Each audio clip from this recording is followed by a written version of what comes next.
ప్రభునామానికే మహిమ కలుగును గాక.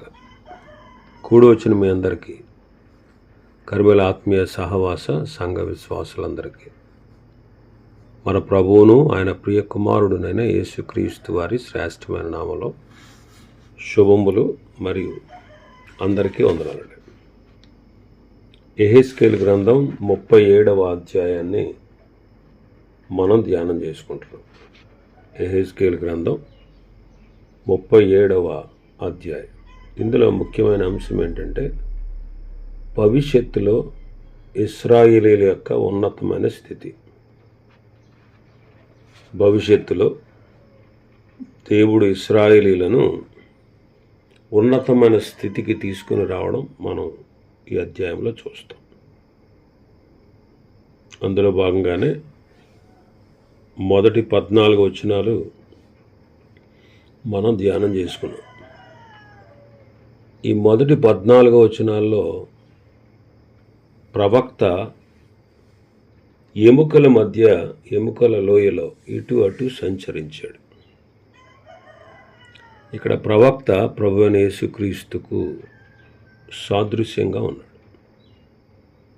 ప్రభువైన యేసుక్రీస్తు వారు కూడా ఆయన దేవుడై ఉండి, ఆదియందు వాక్యం ఉండెను, వాక్యము దేవుని వద్ద ఉండెను, వాక్యము దేవుడై ఉండెను. ఆ వాక్యమే శరీరధారి అయి కృపా సత్య సంపూర్ణుడుగా మన మధ్య వసించాను. కాబట్టి ఎముకలతో నిండిన లోయలో సంచరించినటువంటి యెహెజ్కేలు ప్రభువైన యేసుక్రీస్తుకు సాదృశ్యంగా ఉన్నారు. జీవము కలిగిన ఆయన, జీవాన్ని కోల్పోయిన, పాపముల చేత అపరాధముల చేత చచ్చి ఉన్న మన మధ్యలో ఆయన సంచరించాడు. రెండవదిగా మనం చూస్తే, ప్రవక్త ప్రవచించుచుండగా జీవాత్మ వచ్చి వారిలో ప్రవేశించింది. ప్రభువైన యేసుక్రీస్తు వారు మనకు జీవం ఇచ్చుటకు ఆయన మన నిమిత్తం మృతి పొందారు. ఆయన మన కొరకు మరణించి మరణమును నిరర్ధకం చేసి జీవాన్ని ఇచ్చారు.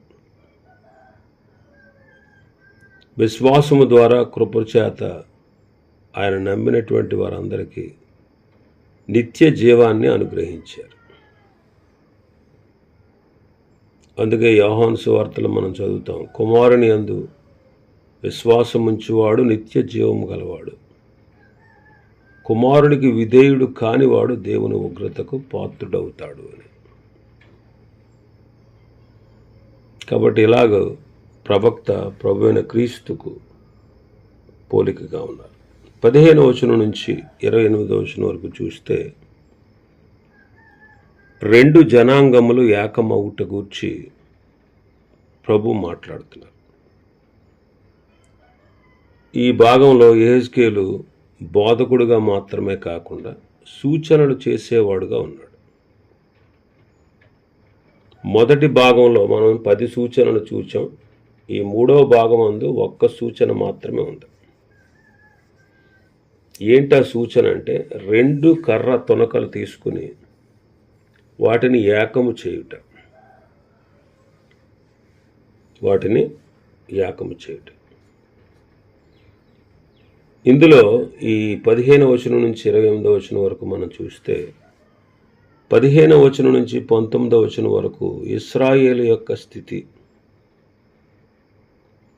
20వ వచనం నుంచి 28వ వచనంలో దేవుడు వారికి అనుగ్రహించిన దీవెనల కాలం. ఇక్కడ సూచన ఏంటి అంటే, యెహెజ్కేలు 2 కర్ర మొక్కలు తీసుకోవాలి. 2 వేరువేరుగా ఉన్న మొక్కలే. ఆ 2 కర్ర మొక్కలు యెహెజ్కేలు చేతిలో ఒకటే కర్ర అవుతుంది. అలా ఒకటే కర్ర అయ్యేటట్లుగా యెహెజ్కేలు ఆ 2 తొనకలను జోడించాలి. అప్పుడు అతని చేతిలో ఒకటే కర్ర అవుతుంది. మరి ఏంటి ఇలా చేసావు, దీని భావం ఏంటని ప్రజలు నిన్ను అడుగుతారు. అప్పుడు దాని భావాన్ని నీవు చెప్పు అన్నాడు. 15వ వచనం నుంచి, మరి యెహోవా వాక్కు నాకు ప్రత్యక్షమై ఎలాగూ సెలవిచ్చాను, నరపుత్రుడా, నీవు కర్ర తొనక ఒకటి తీసుకుని దాని మీద యోధా వారిదని, వారి తోటి వారిదని, ఇశ్రాయేలీయులదని పేర్లు రాయము. మరి ఒక తొనక తీసుకుని దాని మీద ఎఫ్రాయిము తొనక అనగా యోసేపు వంశస్థులదనియు, వారి తోటి వారగు ఇశ్రాయేలు వారిదనియు రాయము. అప్పుడు అది ఏకమైన తొనక అగునట్లు ఒకదానితో ఒకటి జోడించుము. అవి నీ చేతిలో ఒకటే తొనక అగును. ఇందులకు తాత్పర్యము మాకు తెలియజెప్పవా అని నీ జనులు నిన్ను అడుగగా, ఆ 2 తొనకలను వారి సమక్షంలో నీ చేత పట్టుకుని వారితో ఇట్లనము, ప్రభువైన యెహోవా సెలవిచ్చినదేమనగా, ఎఫ్రాయిము చేతిలో ఉన్న తొనక అనగా ఏ తొనక మీద ఇశ్రాయేలు వారిదని పేర్లను, ఇశ్రాయేల్ వారందరి పేర్లను, వారి తోటి వారి పేర్లను నేను ఉంచితును. యోసేపు అను ఆ తొనకను, యోధావారి తొనకను నేను పట్టుకుని ఒకటిగా జోడించి నా చేతిలో ఏకమైన తొనకగా చేసేదను. ఇట్లుండగా వారికి ఇలాగూ చెప్పుము, ప్రభువైన యెహోవా సెలవిచ్చినదేమనగా, ఏ అన్యజనులలో ఇశ్రాయేలు చెదరిపోయారో ఆయా అన్యజనులలో నుండి నేను వారిని రక్షించి, వారు ఎచ్చటెచ్చట ఉన్నారో అచ్చటి నుండి వారిని సమకూర్చి వారి స్వదేశంలోనికి తోడుకుని వచ్చి, వారికి మీదట అన్నిటికీ 2 జనములుగాను 2 రాజ్యములుగాను ఉండకుండానట్లు ఆ దేశంలో ఇశ్రాయేళ్ల పర్వతం మీద వారిని ఏకజనముగా చేసి, వారికి అందరికీ ఒక రాజుని నియమించేదను. తన విగ్రహముల వలన కానీ, తాము చేయుచున్న హేయక్రియల వలన కానీ, ఏ అతిక్రమం వలన కానీ వారికి మీదట తమను అపవిత్రపరుచుకున్నారు. తాము నివసించిన చోట్లన్నిటిలో వారు మానక పాపములు ఇక చేయకుండా వారిని రక్షించి వారిని పవిత్రపరిచెదను. అప్పుడు వారు నా జనులగుదురు, నేను వారి దేవుడినై యుందును. ఇక్కడ కర్రల యొక్క ఉపమానాన్ని మనం చూస్తున్నాం. ఇశ్రాయేలు గోత్రముల కర్రలు ఇశ్రాయేలు గోత్రములకు సూచనగా ఉన్నాయి. ఇదివరకు ప్రధాన యాజకుడైనటువంటి అహరోనును దేవుడు ఏర్పరచుకున్నాడని ఇశ్రాయేలులకు తెలియజేయుట కొరకు వివాదం వచ్చినప్పుడు, అహరోను ఒక్కడే ప్రధాన యాజకుడా, అతడే ఆ పని చేయాలా, మేము అర్హులం కాదా అని కొంతమంది తిరుగుబాటు చేశారు. లోగడ ఇశ్రాయేలీలు వారు అరణ్యయాత్రలో ఉన్నప్పుడు. అందుకే ప్రభు వారి వివాదాన్ని తీర్చడానికి సంఖ్యాకాండం 17వ అధ్యాయంలో 12 కర్రలు తీసుకురమ్మన్నాడు. ఒక్కొక్క కర్ర మీద ఒక్కొక్క గోత్రం పేరు రాసి, లేవి గోత్రం మీద అహరోను పేరు రాశారు. అది తీసుకువెళ్ళి ఆ కర్రలన్నీ కూడా దేవుని మందసం ఎదుట ఉంచినప్పుడు, మరుసటి ఉదయం కల్లా అహరోను పేరు రాయబడిన కర్ర చిగురించి పువ్వులు పూసి బాదం పండ్లు కలదైంది. అందువలన దేవుడు యాజకత్వం చేయుటకు అహరోను వంశస్థులను ఏర్పాటు చేసుకున్నాడు అనే విషయం రుజువైంది. అలాగే యెహెజ్కేలు ఇక్కడ 2 కర్రలు తీసుకున్నాడు, ఒక కర్రగా జోడించమంటున్నాడు. దీని భావం ఏంటంటే, మొదట ఇశ్రాయేలీలందరూ ఒకే జనాంగంగా ఉండేవారు.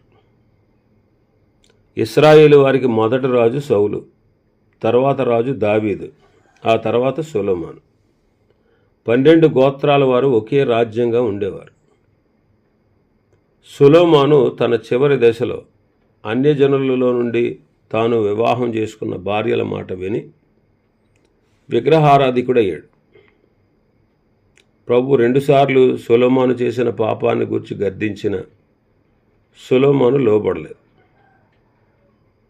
అందువల్ల దేవునికి కోపం వచ్చి, రాజ్యాన్ని 2 ముక్కలుగా చేస్తాను, నీ చేతుల నుంచి తీసి నీ దాసుడికి ఇస్తానని చెప్పాడు. రాజ్యం విడిపోవడానికి గల కారణం సొలొమోను చేసిన పాపం. సొలొమోను దగ్గర నుంచి తన దగ్గర పనిచేసేటువంటి యెరోబాము అనేటువంటి వాడు మహాబలాఢ్యుడు, పని అందు శ్రద్ధ కలిగినవాడు. అందువల్ల సొలొమోను అతన్ని అధికారిగా నియమించాడు. ప్రవక్త అయిన అహియా కొత్త వస్త్రాన్ని ఒకటి తీసుకుని 12 తునకలుగా చింపి యెరోబామును కలిసి, ఇదిగో ఈ 10 తునకలు నీకు ఇస్తున్నాను. జనులు నన్ను విడిచి ఇతర దేవతలను పూజించారు కాబట్టి 10 గోత్రాలు నీకు ఇస్తున్నాను. నా సేవకుడైన దావీదు నిమిత్తం ఒక గోత్రాన్ని దావీదు సంతతి వారికి ఉండనిస్తాను అని చెప్పాడు. నేను నీకు ఆజ్ఞాపించినదంతా నీవు విని, నా మాటలు విని నీవు అనుసరించి నడిస్తే, నా కట్టడలను ఆజ్ఞలు గైకుంటే నేను నీకు తోడుగా ఉంటాను. దావీదు కుటుంబానికి ఎలాగైతే శాశ్వత సింహాసనాన్ని స్థిరపరిచినట్లు చేశాను, నిన్ను కూడా అలా స్థిరపరుస్తానని చెప్పాడు. సొలొమోను మరణించిన తర్వాత ఇశ్రాయేలీయులందరూ కూడా సొలొమోను కుమారుడైన రెహబాము దగ్గరకు వచ్చారు. నీ తండ్రి బరువైన కాడిని మా మీద ఉంచాడు, కఠినమైన దాసత్వాన్ని మా మీద ఉంచాడు. నువ్వు చులకన చేస్తే మేము నీకు సేవ చేస్తామని చెప్పారు. అందుకు రెహబాము తన తండ్రి సొలొమోనుతో పెరిగిన పెద్దలను కేకేసి పిలిచి వారితో ఆలోచన చేశాడు. వారు మంచి సలహా ఇచ్చారు. నీవు ఈ దినమున ఈ జనులకు నువ్వు మృదుమైన మాటలతో ప్రత్యుత్తరం ఇస్తే వారు సదాకాలం నీకు దాసులవుతారని చెప్పారు. అయితే రెహబాము పెద్దల మాట నిర్లక్ష్యపెట్టి తనతో పెరిగిన యవనస్తులతో ఆలోచన చేసి యవనస్తులు ఇచ్చిన కఠినమైన జవాబు ఇశ్రాయేలుకి ఇచ్చాడు. అప్పుడు వారందరూ ఏమన్నారంటే, దావీదు సంతతితో మాకు నిమిత్తం లేదు, ఇశ్రాయేలీయులారా మేము ఈ గుడారాలకు వెళ్ళిపోండి అని చెప్పి ఆ తర్వాత రాజ్యము 2గా విడిపోయింది. ఉత్తర రాజ్యం 10 గోత్రాల వారు ఇశ్రాయేలు రాజ్యమని, దక్షిణాన ఉన్నటువంటి రాజ్యం యోధా రాజ్యం అని పిలువబడింది. ఉత్తర రాజ్యానికి షోమ్రోను కేంద్రం, దక్షిణ రాజ్యానికి యెరూషలేము కేంద్రం. దక్షిణ రాజ్యాన్ని ఏలినవారు యోధా రాజులని, ఉత్తర రాజ్యాన్ని ఏలినవారు ఇశ్రాయేల్ రాజులని పిలిచారు. ఉత్తర రాజ్యం ఇశ్రాయేలీయులు రాజ్యం. దానిని 19 మంది రాజులు పరిపాలించారు. ఆ రాజ్యం విడిపోయిన కాలం క్రీస్తు పూర్వం 975.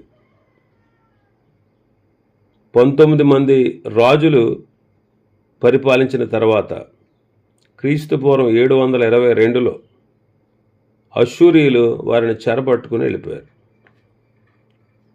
దక్షిణ రాజ్యాన్ని కూడా 20 మంది రాజులు అతల్యాతో కలుపుకుంటే 20 మంది రాజులు పరిపాలించారు. ఆ తర్వాత 3 సార్లు బబులోనీయులు వచ్చి యెరూషలేమును జయించి చెరపట్టుకుని పోయారు. ఆఖరి చెర క్రీస్తు పూర్వం 586లో జరిగింది. అప్పుడు యెరూషలేము కాల్చబడింది. ఆ తర్వాత కొంతకాలానికి దేవుడు యెహెజ్కేలు ద్వారా ఈ సంగతులు చెప్పాడు. ఈ 2 కర్రలు 2 రాజ్యాలు. చెరలోనికి పోయిన వీరు క్రీస్తు పూర్వం 536లో చెరలోంచి విడుదల పొంది స్వదేశానికి వచ్చారు. ఆ తర్వాత ప్రభువైన యేసుక్రీస్తు వారు శరీరధారిగా వచ్చిన తర్వాత ఆ యూదులు క్రీస్తును సిలువ వేశారు. ఆ సిలువ వేసిన సమయంలో వాళ్ళు అన్నారు, ఆ రక్తం మా మీద మా పిల్లల మీద ఉండును గాక అని పిలాతుతో చెప్పారు. ఆ రక్తాపరాధం క్రింద వాళ్ళు క్రీస్తు శకం 70లో సమస్త దేశాలకు చెదిరిపోయారు. దీనిని గూర్చిన ప్రవచనం ప్రభువు ముందే లోకాసువార్త 19వ అధ్యాయంలో చెప్పారు. దాదాపు 1900 ఏండ్లు వారు దేశం లేకుండా పోయింది. ప్రపంచ పటంలో వారి దేశం లేదు. ఆ తర్వాత 1948లో వాళ్ళు మరలా స్వరాజ్యానికి వచ్చారు, స్వాతంత్ర్యాన్ని పొందుకున్నారు. ఇప్పుడు ఈ ప్రవచనం నెరవేరుతా ఉంది. 21వ వచనం, ప్రభువైన యెహోవా సెలవిచ్చినదేమనగా, ఏ అన్యజనులు ఇశ్రాయేలు చెదరిపోయారో ఆయా అన్యజనులను నేను వారిని రక్షించి, వారు ఎచ్చటెచ్చట ఉన్నారు అచ్చటి నుండి వారిని సమకూర్చి వారి స్వదేశంలోకి తోడుకొని వచ్చి, వారికి మీదట ఎన్నడను 2 జనాంగములు కాక 2 రాజ్యములు గాక ఆ దేశంలో ఇశ్రాయేల్ పర్వతం మీద వారిని ఏక జనముగా చేసి వారికి అందరికీ ఒకే రాజును నియమించారు. కాబట్టి వారు అన్ని జనుల్లో నుండి సమకూర్చబడుట మనం చూస్తున్నాం. వారికి మీద ఎన్నటికీ 2 రాజ్యాలుగా ఉండరు, ఏక జనముగా ఉంటారు. 2500 ఏండ్ల క్రితం యెహెజ్కేలు ద్వారా దేవుడు పలికిన మాటలు ప్రభు నేడు నెరవేరుస్తూ ఉన్నాడు. ఇంకా ఇశ్రాయేలు సమకూర్చబడుతూనే ఉన్నారు. ఇప్పుడు వారు ఏకరాజ్యంగా ఉన్నారు. ప్రభువైన యేసుక్రీస్తు వారు రెండవసారి భూమి మీదకు దిగి వచ్చినప్పుడు ఆ రాజ్యము పరిపూర్ణ స్థితికి వస్తుంది. ఇశ్రాయేలు వారి యొక్క విమోచన, రక్షణను గూర్చి, వారి క్షేమకరమైన స్థితిని గూర్చి మనం గతంలో ధ్యానించాం. ఇంకా 23వ వచనంలో చూస్తే, తాము చేసి ఉన్న హేయ క్రియల వలన కానీ, ఏ అతిక్రమ క్రియల వలన కానీ వారికి మీదట తమను అపవిత్రపరుచుకున్నారు. వారు తమను అపవిత్రపరుచుకున్నారు అంటున్నాడు. వారు మానక పాపములకు చేయకుండా వారిని రక్షించి వారిని పవిత్రపరుస్తాను అంటున్నాడు. ఈనాడు మనం కూడా పవిత్రంగానే జీవించవలసిన వారంగా ఉన్నాం. అందుకే పేతురు గారు అంటాడు, ప్రభు దయాళుడని మీరు రుచి చూచి ఉన్న ఎడల సమస్తమైన దుష్ట గుణాలు మాని క్రొత్తగా జన్మించిన శిశువుని పోలిన వారే రక్షణలో ఎదుగు నిమిత్తము వాక్యమనే పాలన అపేక్షించాలి. మొదటి పత్రిక 1వ అధ్యాయం 14వ వచనం చూస్తే, నేను పరిశుద్ధుడని అన్నాను కనుక మీరును సమస్త ప్రవర్తనలో పరిశుద్ధులై ఉండండి అంటాడు. మనల్ని పరిశుద్ధులుగా తీర్చిన వాడు ఆయనే. ఇప్పుడు మనం పరిశుద్ధులుగా మార్చబడాలి.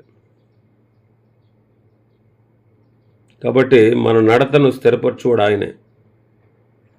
తొట్టిల్లకుండా మనల్ని కాపాడేవాడు, ఆయన ఎదుటి నిర్దోషులుగా నిలబెట్టేవాడు కూడా ఆయన. కాబట్టి ప్రభు యొక్క చిత్తానికి మనం ఇష్టపూర్వకంగా లోబడి మనల్ని మనం అప్పగించుకుని పరిశుద్ధ జీవితాన్ని మనం జీవించవలసిన వారంగా ఉన్నాం. ఇంకా 24 నుంచి ఆఖరి వరకు చూస్తే, నా సేవకుడైన దావీదు వారికి రాజు అవును, వారందరికీ కాపరి ఒక్కడే ఉండును. వారు నా విధులను అనుసరింతురు, నా కట్టడలను గైకొని ఆచరింతురు. మీ పితరులు నివసించినట్లు సేవకుడైన యాకోబుకు నేను ఇచ్చిన దేశంలో వారు నివసింతురు. వారి పిల్లలను వారి పిల్లల పిల్లలను అక్కడ నిత్యము నివసింతురు. నా సేవకుడైన దావీదు ఎల్లకాలము వారికి అధిపతి అయి ఉండును. ప్రభువైన యేసుక్రీస్తు వారికి ఆధిపత్యం అప్పగించబడద్దు. ఆకాశమందు భూమి మీద నాకు, పరలోకమందు భూమి మీద నాకు సర్వాధికారం ఇయ్యబడి ఉన్నది అని ప్రభు చెప్పారు. ఆయన సర్వాధికారి అయితే ప్రత్యక్షంగా ఆయన అధికారిగా లోకం గుర్తించలేదు. ఇంకా పరోక్షంగా ఆయన సంఘం మీద అధికారి. ప్రత్యక్షంగా ఆయన భూమి మీదకి వచ్చినప్పుడు భూప్రజలందరూ తెలుసుకుంటారు ఆయనే రాజు, రాజులకు రాజు అని. ఆ సత్యాన్ని వాళ్ళు తెలుసుకుంటారు. కాబట్టి ఇక్కడ ప్రభువైన యేసుక్రీస్తుకు 4 పేర్లు కనబడతా ఉన్నాయి. ఈ 4 ఆయనకున్న ఆధిక్యతలు. నా సేవకుడైన దావీదు వారికి రాజు అవును అంటున్నాడు. సేవకుడు అంటున్నాడు. దావీదు ఎప్పుడో చనిపోయాడు, కొన్ని 100 ఏండ్లు అయింది. ఇక్కడ దావీదు అంటే దావీదుల నుండి వచ్చి మెస్సయ్య, ఆయనే ప్రభువైన యేసుక్రీస్తు అని అర్థం. ఈయన సేవకుడు, ఈయన ప్రియమైన సేవకుడు, ఆయన మాదిరి అయిన సేవకుడు, తండ్రి ఇష్టాన్ని సంపూర్ణంగా భూమి మీద నెరవేర్చినవాడు. ఆయన మనకెంతో చక్కటి మాదిరి. కాబట్టి ఆయన అడుగు జాడల్లో మనం నడవలసిన వారంగా ఉన్నాం. పరిచారము చేయించుకున్నట్టుకు రాలేదు, పరిచారము చేయుటకు అనేకులకు ప్రతిగా విమోచన క్రయధనముగా ప్రాణమునిచ్చుటకు ఆయన వచ్చాడు. రెండవది ఆయన కాపరి. ఆయన మంచి కాపరి, గొప్ప కాపరి, ప్రధాన కాపరి. మంచి కాపరిగా మన కొరకు ప్రాణం పెట్టాడు. యోహాను సువార్త 10వ అధ్యాయంలో అన్నారు, ఈ దొడ్డివి కానీ వేరే గొర్రెలు నాకు కలవు, వాటిని కూడా తోడుకొని రావలను, అవి నా స్వరం వినును. ఈ దొడ్డి అంటే యోధా జాతి, వేరే దొడ్డి అంటే అన్యులైనటువంటి మనం. వాళ్ళు మనము కలిసి ఒకే మంద అవుతాం. అదే సంఘం. ఆ సంఘం కొరకు ఆయన తన ప్రాణాన్ని పెట్టాడు. మరణాన్ని జయించి లేచిన గొప్ప కాపరిగా ఆయన ఉన్నాడు. ప్రధాన కాపరిగా ఆయన త్వరలో రానై ఉన్నాడు. తర్వాత ఆయన పేరు అధిపతి. 25వ వచనంలో మనం చూస్తాం, నా సేవకుడైన దావీదు ఎల్లకాలము వారికి అధిపతి అయి ఉండును. ఆయన జీవాధిపతి, ఆయన భూపతులకు అధిపతి, సర్వాధిపతి. ఆయన న్యాయాధిపతిగా రాబోతా ఉన్నాడు, నీతిగల న్యాయాధిపతి. మన జీవితంలో కూడా, మన సేవలో, మన పనిలో నమ్మకముగా మనం జీవించాలి, వాక్యానుసారంగా జీవించాలి. అప్పుడు ప్రభు వచ్చినప్పుడు, నీతిగల న్యాయాధిపతి వచ్చినప్పుడు ఆయన మంచి బహుమానాన్ని మనకిస్తాడు. ఇంకా ఆయన రాజు, ఆయన ఒక్కడే రాజు. ఆయన రాజులకు రాజు, ప్రభులకు ప్రభువుగా ఉన్నాడు. ఆయన సదాకాలము రాజు, సర్వలోకానికి రాజు. ఆయన ఘనమైన మహారాజు. ఇవన్నీ పరిశుద్ధ గ్రంథంలో రాయబడ్డాయి. కాబట్టి ప్రభువు ఆ రీతిగా తన ప్రజలకు పరిపాలించేవాడుగా ఆయన ఉన్నాడు. ఇంకా 25వ వచనం మనం చదివితే, వారి పిల్లల పిల్లలను అక్కడ నిత్యము నివసింతురు అంటాడు. క్రీస్తులో మనకు దొరికిన భాగ్యం శాశ్వతమైనది. ఏంటదంటే, మనము సదాకాలం ప్రభుతో పాటు ఉంటాం, యుగ యుగములు ప్రభుతో పాటు రాజ్యం చేస్తాం. ఆయన మనకిచ్చిన జీవం నిత్య జీవం, అది ఎన్నటికీ నాశనము కాదు. ఇంకా 26వ వచనం మనం చూస్తే, సమాధాన నిబంధన చేస్తున్నాడు. నేను వారితో సమాధానమైన నిబంధన చేస్తాను. ఈనాడు పాపాత్ములైనటువంటి మనల్ని క్షమించి సమాధానం ఇచ్చాడు. జాతి భేదము లేకుండా సమాధానము దేవునితో మనకు అనుగ్రహించాడు. కాబట్టి తండ్రితో మనకు సమాధానం ఇచ్చాడు, తోటి వారితో కూడా మనకు సమాధానాన్ని ఇచ్చాడు. ఇంకా 27వ వచనం మనం చదివితే, నా మందిరం వారికి పైగా ఉంటుంది, నేను వారికి దేవుడినే ఉంటాను, వారు నా జనులై ఉంటారు. ఇంకా 28వ వచనంలో, వారి మధ్య నా పరిశుద్ధ స్థలం నిత్యం ఉండుటను బట్టి యెహోవానైన నేను ఇశ్రాయేలును పరిశుద్ధపరచువాడని అన్ని జనులు కూడా తెలుసుకుంటారు. కాబట్టి మన మధ్య ఆయన నిత్యం ఉంటాడు. మనం కూడా రాబో దినాల్లో, ఇదిగో దేవుని నివాసము మనుషులతో కూడా ఉన్నదే, ఆయన తానే వారి మధ్య నివసించును అంటాడు ప్రకటన గ్రంథంలో. ఈ రీతిగా ప్రభుతో మనం నివసించబోతూ ఉన్నాం. అలాగే ఇశ్రాయేలులకు కూడా అలాంటి స్థితి సంభవిస్తుంది. ఇవి ఈ అధ్యాయంలో ఉన్నటువంటి విషయాలు. ప్రభు చిత్తమైతే రేపటి దినం మరొక అధ్యాయాన్ని మనం ధ్యానం చేసుకుందాం. దేవుడి వర్తమాన వాక్యాన్ని మన వినికిడిలో ఆశీర్వదించును గాక. ఆమేన్.